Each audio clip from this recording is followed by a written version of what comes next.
Documents filed in court claim that Australia may have been monitoring the phone calls of political leaders in Timor-Leste in 2000, 4 years before Australian intelligence agents allegedly bugged the tiny nation's cabinet officers ahead of crucial negotiations over lucrative oil and gas reserves. Key points. Rex Patrick believes Mr. Downer's alleged comments basically confirmed Australia had been monitoring communications in Timor-Leste before 2004. Rex Patrick believes Mr. Downer's alleged comments basically confirmed Australia had been monitoring communications in Timor-Leste before 2004. The documents claim Timorese leaders also voiced concerns that they were being subject to extensive electronic surveillance. The documents claim Timorese leaders also voiced concerns that they were being subject to extensive electronic surveillance. Senator Patrick is seeking access to secret documents on Australia's dealings with the country following its 1999 independence vote. The documents include allegations that then Foreign Minister Alexander Downer told a Labor staffer in 2000 that Timor-Leste was an open book to Australia. There are also claims by Timor-Leste's first president, Xanana Gusmao, that a senior UN diplomat warned him of Australian spying. The claims are contained in documents filed with the Administrative Appeals Tribunal, ATT, by independent Senator Rex Patrick. Senator Patrick has launched a court battle to access archived cabinet documents laying out Australia's approach to the negotiations with Timor-Leste's leaders, while the nascent country was making the transition to full independence. The documents include a sworn affidavit from Mr. Gusmao and another from Philip Dorling, an academic who has also worked as a journalist, foreign affairs official and political advisor. Dr. Dorling is currently working as an advisor to Senator Patrick, but his affidavit recounts events from 2000 when he worked for former Shadow Foreign Affairs Minister Laurie Brereton. On August 10 that year, Dr. Dorling and Mr. Brereton met several Timorese politicians, including Jose Ramos Horta and João Carrascolau. Dr. Dorling's affidavit says both men privately expressed concern that they believed that the Australian government was engaged in extensive electronic surveillance directed against East Timor's leaders. They referred to the role of Telstra in providing communications services in East Timor and expressed the view that the Australian officials appeared to have knowledge of East Timorese political matters that could only have been obtained through telephone interception, the statement reads. This caused them to worry about the conduct of future negotiations with the Australian government on matters relating to the Timor Gap. Mr. Downer said he did not remember the conversation with Dr. Dorling 22 years ago. He said it was particularly thick for people to think Australia would send peacekeepers into Timor-Leste without first finding out as much as possible about the environment there. What I do recall is we had thousands of troops in East Timor at that time, and obviously we did our best to understand the environment in that country, he said. Xanana Gusmao has thrown his weight behind Senator Patrick's legal campaign to access all cabinet documents. AFP, Valentino de Souza. Timorese politicians back push for document declassification.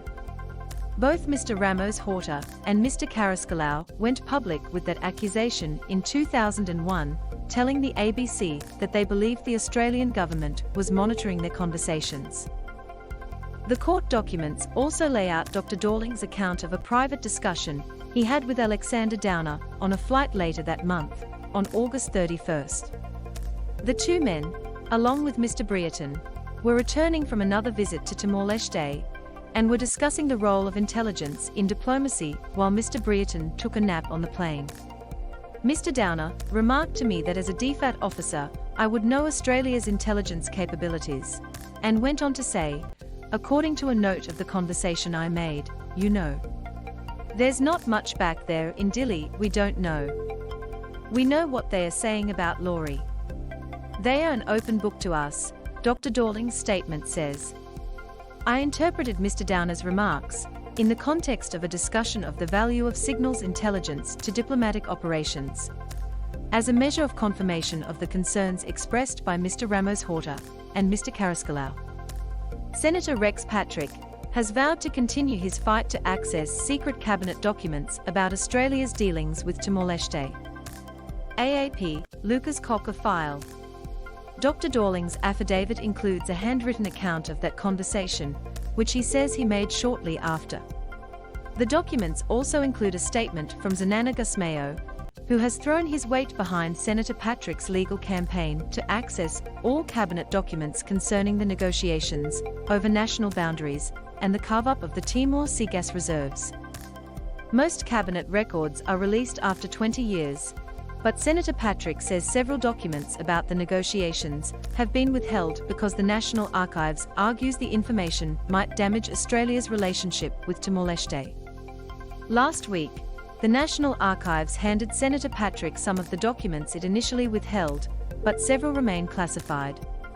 The National Archives said it could not comment on this story because Senator Patrick's matter is still before the AAT. Call to simply be open and transparent. Australia's ties with Timor-Leste have been deeply strained by the accusations that it bugged Timor-Leste's cabinet officers in 2004 in order to gain an advantage during negotiations over the Timor Sea. The operation was revealed by a former intelligence officer known as Witness K, who last year was given a 3-month suspended sentence for conspiring to reveal classified information. The Australian government has always refused to confirm or deny whether the bugging took place.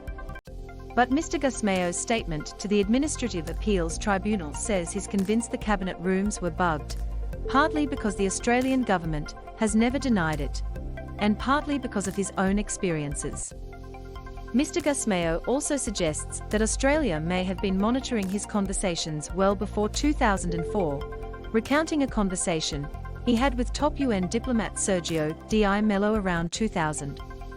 His statement reads, "For instance, I recall that, in around 1999 or 2000, the late, widely respected senior UN diplomat Sergio Di Mello, who would call me from time to time to discuss the developments in Timor-Leste, on one occasion said words to me to the effect, 'Whisper what you have to say, otherwise Australia will hear our conversation.'"